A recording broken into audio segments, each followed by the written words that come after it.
Breaking news చూస్తున్నాం. Game changer event చూసి తిరిగి వస్తూ ప్రమాదానికి గురైన యువకుల ఇంటి వద్ద విషాద ఛాయలు అలుముకున్నాయి.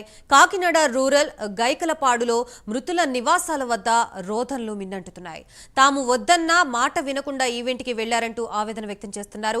తమ అభిమాన నటుడు రామ్ చరణ్ ని చూసేందుకు వెళుతున్నామని చెప్పి వెళ్లిన యువకుల తల్లిదండ్రులు వాపోతున్నారు.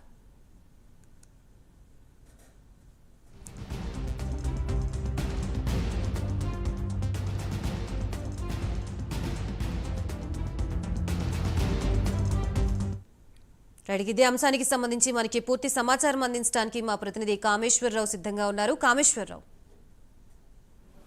ఫోన్ పట్టుకోండి. ఎస్ గాయత్రి, చూసుకుంటే ఏదైతే ఉందో మన రాజమహేంద్రవరం శనివారంలో జరిగిన game changer event movie pre release event ముగించుకుని తిరిగి వెళ్తుండగా ఇద్దరు యువకులు అయితే మాత్రం ప్రమాదానికి గురయ్యారు. దీనికి సంబంధించి అయితే మాత్రం ఏదైతే ఉందో ఏడీబీ రోడ్ అంటే రాజమండ్రి టు కాకినాడ వెళ్తున్న ఏడీబీ రోడ్ కార్గిల్ ఇండస్ట్రీ వద్ద అయితే మాత్రం ఒక ఐసర్ వ్యాన్ అయితే మాత్రం ఇద్దరు యువకులను అయితే మాత్రం దాన్ని ఢీకొట్టడం జరిగింది. ఈ నేపథ్యంలో అక్కడ ఇద్దరు యువకులు కూడా స్పాట్లో అయితే మృతి చెందారు. దీనికి సంబంధించి మణికంఠ ఎవరైతే ఉన్నారో ఒక యువకుడు మణికంఠ స్పాట్లో అయితే ఇంజూరీ అయితే మాత్రం పెద్దాపురం గవర్నమెంట్ హాస్పిటల్కి అయితే మాత్రం షిఫ్ట్ చేశారు. ఈ షిఫ్ట్ చేసిన వెంటనే కొంతసేపు ఉన్నప్పటికీ కూడా తన ప్రాణాలు అయితే విడిచారు. ఈ సందర్భంగా మరో వ్యక్తి ఎవరైతే ఉన్నారో దానికి సంబంధించిన చరణ్, ఆయన కూడా కాకినాడ రూరల్ ఏదైతే ఉందో మెడికల్ హాస్పిటల్కి అయితే మాత్రం జాయిన్ చేసిన వెంటనే ఆయన కూడా ప్రాణాలు విడవడం జరిగింది. ప్రస్తుతం మణికంఠ కుటుంబ సభ్యులు అయితే మనతో పాటు ఉన్నారు. మొత్తం కూడా ఇక్కడ అంటే చేతికి అందొచ్చిన తనయుడు ఇలా అర్ధాంతరంగా ఎలా తనువు చాలించారని చెప్పి కుటుంబంలో విచారఛాయలు అయితే అలుముకున్నాయి. ప్రస్తుతం ఆమె తల్లిగారు అయితే మనతో పాటు ఉన్నారు. ఓ పక్క పవన్ కళ్యాణ్ కూడా దీని మీద అయితే స్పందించారు.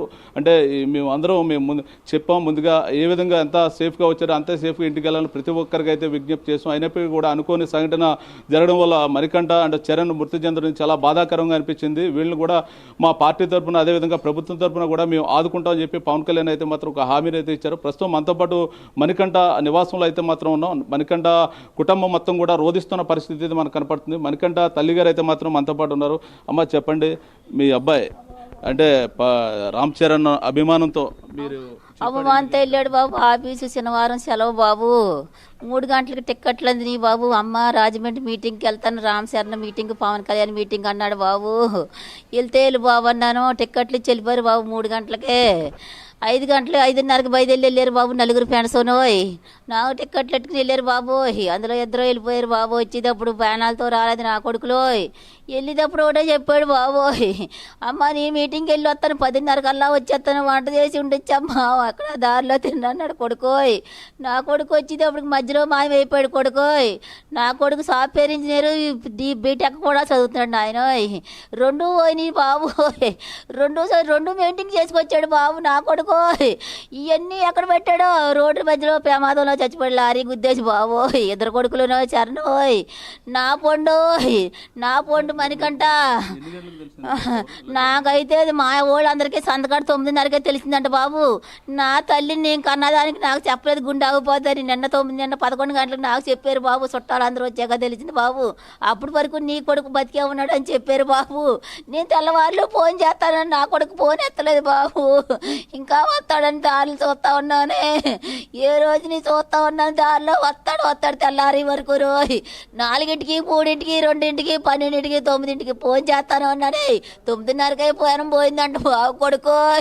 నా కొడుకు చదువుతున్నాడమ్మా, ఉద్యోగం చేస్తున్నాడు బాబు. నా భర్త చిన్నప్పుడే చచ్చిపడి పిల్లలు చిన్నప్పుడు. నేను ఎంగిలి సామానంతో పని చేసుకుంటా పాత పనులు బతుకుతున్నాను, పంచుకున్నాను పిల్లలు. నా పిల్లలందరూ పిల్లల్ని పెళ్లి చేశాడు బాబు నా కొడుకు. అప్పు చొప్పు చేసి అప్పులన్నీ తీరుతున్నాడు, ఉద్యోగం చేసి బాబు చదువుకుంటాను. ఈలాగానే దేవుడు ఎత్తిపోయాడు బాబు. ఇంటికి రానివ్వలేదు నా బాబు. నా శరణోయ్. నా పొండు 2 కొడుకులు ఒకసారి ఇంటిగా చచ్చిపోయారు బాబు. నా పొండు నేనేమని చెప్పనమ్మా. ఇంటికాడు చెప్పి వెళ్ళాడు బాబు. టిక్కెట్లతోనే వెళ్ళాడు బాబు. ఈవెంట్ జరుగుతుందమ్మా, శనివారం ఆఫీస్ సెలవమ్మా, వెళ్ళమంటావా అమ్మ అంటే వెళ్ళి బాబు. నువ్వు ఓట్లన్నీ ఏం చేవు పవన్ కళ్యాణ్ గారికి. వెళ్ళి బాబు పెన్షన్ అందరినీ పోగేసి ఓట్లన్నీ ఈ సంవత్సరం ఓట్లు వచ్చినాయి పెన్షన్ అందరికీ బాబు. ఓట్లన్నీ వేయించాడు బాబు. మనం అందరం పవన్ కళ్యాణ్ గారికి వేద్దాం ఓట్లు అన్నాడే.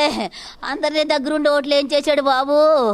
ఓట్లు ఏం చేయక ఇవాళ మీటింగ్ నాకు ఆఫీస్ సెలవు ఉందమ్మా వెళ్తాను సరదాగా అన్నట్టు టిక్కెట్లు వచ్చిన మూలనోయ్ టిక్కెట్లు పట్టుకుని వెళ్ళారమ్మా నలుగురు కొడుకులునోయ్ నలుగురిలో ఇద్దరు మాయమైపోయారు బాబోయ్ నేనేమని చెప్పను బాబోయ్ నాకేముందమ్మా నాకు దిక్కు మొక్కు లేదు నన్ను వదిలేసి వెళ్ళిపోయాడు నా కొడుకు ఏమి అనుభవించలేదు సుఖమాలోయ్ నా కొడుకు ఎంత మంచోడా బాబోయ్ వజ్రాల కోట అమ్మోయ్ వజ్రాల కొడుకులు ఇద్దరు బాబోయ్ నేనేం చేయనమ్మా ఇప్పుడు తిరిగి వస్తారనుకున్నారు మీటింగ్లో దారిలో మాయమైపోయాడని నాకు నిన్నటిదాకా తెల్లలేదు బాబోయ్ ఇవాళకు 3 రోజులు అయిపోయి చచ్చిపోయో నేనేమని చెప్పను తండ్రి వస్తాడేనో చూశాను ఫోన్ చేస్తుంటే కట్టేసి ఊరు ఎవరెత్తి ఊరు కదమ్మోయ్ నీకెవడు కూడా చచ్చిపోయాడని అనలేదమ్మా నేనేం చేయను బాబోయ్ నాకు దిక్కు మొక్కు లేదమ్మోయ్ నా కొడుకు నేను మీకు జనసేన నుంచి కానీ అధికారులు ఎవరైనా వచ్చి ఏమైనా హామీ ఇచ్చారమ్మా ఇలా మేము వచ్చారు బాబు ఇందాక వచ్చి చెప్పారు బాబు మేము ఉన్నాం నీకు హామీ ఇస్తున్నాం మా వాళ్ళు అందరం నీకు హామీ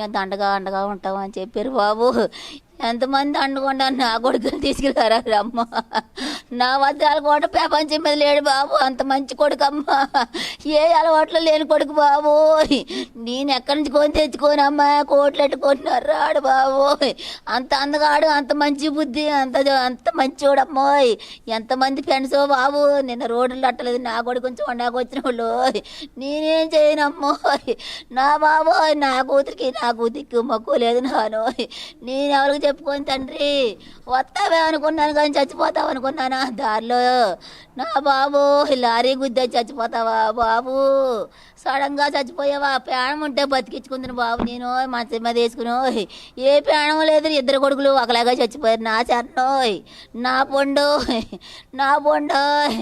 ప్రస్తుతం ఇక్కడున్న పరిస్థితి తమ తల్లిగారు అయితే మాత్రం తమ కొడుకుని చేతికి అందించిన కొడుకు గత 2 సంవత్సరాల నుంచి తను సాఫ్ట్వేర్ చిన్న కంపెనీలో జాబ్ చేస్తున్నారు. కుటుంబానికి చేదోడుగా నిలిచి తన సోదరి వివాహం కూడా చేశాడు. ఇంటికి చేదోడుగా ఉంటున్న కొడుకు తన ఇలా అర్ధాంతరంగా తను చాలించడం చాలా బాధాకరంగా ఉందని చెప్పి తన తల్లిగారు అయితే తన ఆవేదన వ్యక్తం చేస్తారు. తమ సోదరు కూడా మనతో పాటు ఉన్నారు. అమ్మ చెప్పండి అమ్మా, మీ తమ్ముడు గారు అమ్మా తమ్ముడండి ఎలా జరిగింది మీకు తెలిసిందమ్మా? మీకు ఎలా అంటే సాటర్డే నైట్ అక్కడ మా తమ్ముడు 4 ఫ్రెండ్స్లో ఒక అబ్బాయి నాకు నా మాట్లాడలేక నర్స్కి ఎవరికి ఇచ్చారు ఫోను.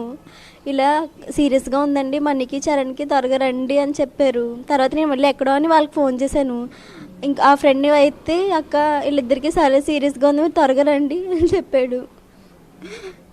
ఇలా చనిపోయాడని మాకేం తెలీదు. మీకు ఎప్పుడు తెలిసిందమ్మా? మీకు నిన్న మార్నింగే మాకు చనిపోయాడని తెలుసండి. మేము వెళ్ళిపోతామని చెప్పలేదు బాబు. మా అన్నయ్యో గుండాకు పోయి నా ప్రాణాలు తెస్తాను చెప్పలేదు బాబు. మా చుట్టాలందరికీ హైదరాబాద్ నుంచి అందరికీ ఫోన్లు చేసి చుట్టాలందరూ వస్తే కానీ నా కొడుకు చచ్చిపోయాడు అనుకోలేదు బాబోయ్. నా కొడుకు ఇంకా బతికే ఉన్నాడు, హాస్పిటల్ ఇచ్చుకుని బతికించుకుందాం అనుకున్నాను బాబోయ్. నేనేం చేయను తండ్రి, ఇంకా బతికే ఉన్నాడని నేను 11 గంటల దాకా నాకైతే నా కూతురికి చల్లలేదు అమ్మాయి గుండాకు పోతుందని. నా అన్నగారు నా అల్లుడు కొడుకు అందరూ చక్క పెట్టుకున్నారు. నా అన్నగారులు ఇద్దరు నా అల్లుడు చక్క పెట్టారే. ఎన్ని సవాళ్ళు చూసి వచ్చారు అమ్మాయి, ఎంత రక్తం చూసి వచ్చారు అమ్మాయి. కట్టోల సుఖాలు అన్నీ అనుభవించి నా తర్వాత అప్పుడు చెప్పారమ్మ. అప్పుడు కూడా చెప్పలేదు, చుట్టాలు వస్తేనే అనుకున్నాను బాబు నా కొడుకు ఏదో అయిపోయిందని. అప్పుడు దాకా నాకు తెలియదు బాబు చచ్చిపోయాడు. చచ్చిపోయాడంటే నేను వెళ్ళిపోతుంది బాబు వరకలు ఎత్తుకుని అక్కడికో.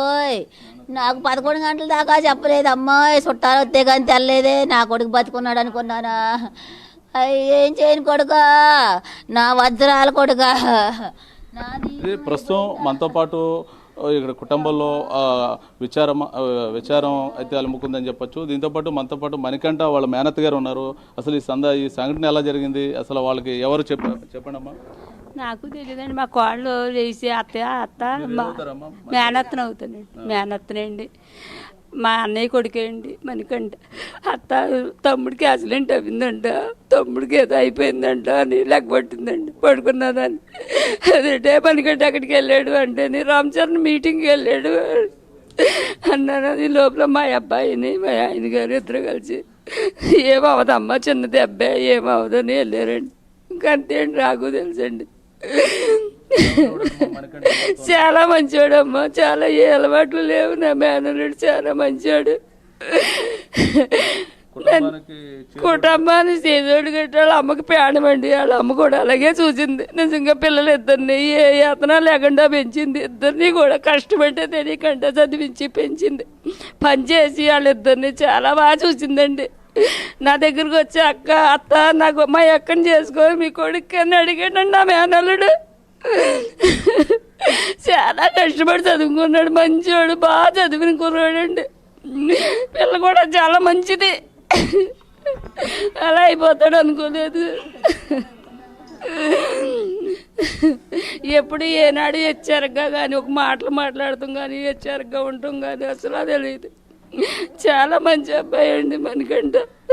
ఇది ప్రస్తుతం ఇక్కడ ఉన్న పరిస్థితి. మనతో పాటు ఏదైతే ఉందో మణికంఠ తన ఇష్టమైన నటుడు రామ్ చరణ్ చూసేందుకు, ఈవెంట్ చూసేందుకు వెళ్ళి ఇలాగా అసూలు బాసారని చెప్పొచ్చు. దీనికి సంబంధించి కుటుంబంలో అయితే మాత్రం విషాద ఛాయలు అయితే అనుకున్నాయి. దీంతోపాటు చేతికంది వచ్చిన కొడుకు తనకి కష్టపడి తండ్రి తన 10వ ఏటనే మరణించగా తల్లి కష్టపడి కొడుకుని డిప్లొమా దాకా చదివించింది. మణికంఠ ఒక కంపెనీలో సాఫ్ట్వేర్ ఇంజనీర్గా కూడా పనిచేసి కుటుంబానికి అయితే మాత్రం చేదుడు వాదుడిగా అయితే మాత్రం మణికంఠ ఉన్నారని చెప్పొచ్చు. దీనికి సంబంధించి అయితే మాత్రం కుటుంబం సంబంధించిన బాధ్యతలు కూడా మణికంఠ అయితే మాత్రం నెత్తిన వేసుకుని చూస్తున్నారు. ఈ సందర్భంగా తన సోదరి అక్కకు కూడా మ్యారేజ్ చేసిన అని చెప్పి తన తల్లి చెప్తున్నారు. మనతో పాటు మణికంఠ స్వయన బావ అయితే మాత్రం మనతో పాటు ఉన్నారు. చెప్పండి, మీకు సంఘటన నైటు ఏ సమయానికి ఎవరు ఫోన్ చేసి చెప్పారు? రాత్రి నేను కూడా కాకినాడలో ప్రైవేట్ జాబ్ చేస్తుంటానండి. నేను ఇంటికి వచ్చి స్నానం చేసిన తర్వాత మేము భోజనం అన్నీ అయిపోయినాయండి. పవన్ కళ్యాణ్ మీటింగ్, నేను గేమ్ చేంజర్ మీటింగ్ అనేది టీవీలో చూసి పడుకుందాం ఇంకా అయిపోయి పడుకుందాం అన్న టైంలో మా మిస్సెస్కి ఫోన్ వచ్చిందండి. అంటే చరణ్ అన్న ఇక ఏదైతే చనిపోయాడు అబ్బాయో చరణ్ అన్న తన ఫోన్ నుంచి మాకు ఫోన్ వచ్చింది. ఫోన్ వచ్చి ఇలాగ అందులో అంబులెన్స్ నర్స్ గారు మాట్లాడారండి. ఆవిడ మాట్లాడి ఇలాగ మణికి చరణ్కి ఇద్దరికి యాక్సిడెంట్ అయిందమ్మా ఇక్కడ రంగంపేట దగ్గర, మీరు అర్జెంటుగా హాస్పిటల్కి రండి, చాలా సీరియస్గా ఉందని చెప్పారండి. మేమైతే ఏదైతే మాకు ఫోన్ వచ్చినండి హడావిడిగా నేను మా నాన్నగారు నా స్నేహితుడితో కలిసి మా చిన్నాన్నగారికి ఫోన్ చేసామండి. మా చిన్నాన్నగారికి మొత్తం వాళ్ళ తోడళ్ళు మొత్తం 5గురు కలిసి ఒకటి అక్కడికి వెళ్ళాం. పెద్దాపురం హాస్పిటల్కి వెళ్ళేటప్పటికి అంటే మేము దారిలో కూడా మాకు ఫోన్లు చేస్తూనే ఉన్నామండి. ఫోన్ చేస్తే చాలా సీరియస్గా ఉంది, త్వరగా రావాలి, మీరు త్వరగా రండి అని చెప్పారండి వాళ్ళ ఫ్రెండ్స్ కూడా. తీరా అక్కడికి వెళ్ళేటప్పటికి అక్కడ మా బామ్మద్ద అయితే అక్కడే యాక్సిడెంట్ ఘటన స్థలంలోనే స్పాట్లోనే చనిపోవడం జరిగిందండి. అది మాకు చెప్పలేక వాళ్ళు అలా సీరియస్గా ఉందని చెప్పారు. అయితే మేము అక్కడికి వెళ్ళేటప్పటికి మణికంఠగా అక్కడ ఘటన స్థలంలోనే చనిపోయారండి. చనిపోయిన తర్వాత చరణ్ పరిస్థితి, ఇంకో చరణ్ అన్న అబ్బాయి కూడా ఎప్పుడు మా ఇంట్లోనే ఉంటాడు, మా అత్తగారి ఇంట్లోనే ఉంటాడండి ఎప్పుడు అబ్బాయి కూడా. ఇద్దరు కూడా ఈ ఫ్యామిలీని అడగండి ఆ ఫ్యామిలీని అడిగినా సరే, ఇప్పుడు ఈ రెండు ఫ్యామిలీలో కూడా ఏ ఫ్యామిలీ చూసినా ఒకే ఇంట్లో ఒక ఇద్దరు వ్యక్తులు కోల్పోయిన సంఘటన కింద ఉందండి ఇది. ఒక ఇంట్లో ఒకరు కోల్పోయిన వ్యక్తి కాదు, ఇద్దరు కూడా ఒకే ఇంట్లో ఇద్దరు కోల్పోయిన సంఘటనలాగా ఉంది సార్ మాకు ఇది. అంటే ఏంటంటే మా చరణ్ పరిస్థితి ఏంటంటే అబ్బాయికి ఇంకా కొంచెం శ్వాస ఆడుతుంది, ప్రాణంతో ఉన్నాడని చెప్పి మనకి ఇక్కడికి కాకినాడ హాస్పిటల్కి అయితే తీసుకొచ్చారండి. మన మెడికల్ హాస్పిటల్ తీసుకొచ్చిన కొద్దిసేపటికి తను కూడా మరణించడం జరిగిందండి. ఓకే, ఇది పరిస్థితి, ఇక్కడున్న పరిస్థితి చూసుకుంటే కనుక ఏదైతే ఉందో మన రాజమహేంద్రవరం శనివారం సంబంధించిన గేమ్ చేంజర్ మూవీ సంబంధించిన ఈవెంట్కి వెళ్ళి తిరిగి వస్తుండగా అసూలు బాసిన మన మణికంఠ చరణ్ కూడా వాళ్ళ కుటుంబాలు అయితే విషాద ఛాయలు అలుముకున్నాయి. దానికి సంబంధించి తల్లి అయితే మాత్రం తన 10వ ఏటనే మణికంఠ 10వ ఏటనే తండ్రి చనిపోవడం జరిగింది. ఈ నేపథ్యంలో కొడుకుని కష్టపడి చదివించాను, డిప్లొమా దాకా పూర్తి చేయించాను. ప్రస్తుతం అందొచ్చిన కొడుకు ఇలా సగంలోనే ఇలాగా ఇదవ్వడం అనేది చాలా బాధాకరంగా ఉందని చెప్పి తల్లి చెప్తున్న పరిస్థితి ఇక్కడ ఉంది. ఇదే నేపథ్యంలో మరో పక్క ఏపీ డిప్యూటీ సీఎం కూడా స్పందించారు దీని మీద. అది ఈవెంట్ అనంతరం కూడా చాలా జాగ్రత్తగా ఇళ్లకు చేరుకోవాలని చెప్పి, అయినప్పటికీ అనివార్యంగా ఇలా జరగడం చాలా బాధాకరంగా ఉందని చెప్పి పవన్ కళ్యాణ్ చెప్పారు. పార్టీ తరఫున ఒక 5 లక్షల రూపాయలు ఎక్స్గ్రేషియా ప్రకటించారు. ప్రభుత్వం తరఫు నుంచి కూడా ఆదుకుంటామని చెప్పి పవన్ కళ్యాణ్ అయితే మాత్రం భరోసాని ఇచ్చారు. మరోపక్క ఎవరైతే ఉన్నారో నిర్మాత దిల్ రాజు కూడా స్పందించి ఒక్కో కుటుంబానికి 5 లక్షల చొప్పున ఎక్స్గ్రేషియా ప్రకటిస్తామని చెప్పి దిల్ రాజు కూడా చెప్పడం జరిగింది. ఇది ఇక్కడ ఉన్న పరిస్థితి. Water studio.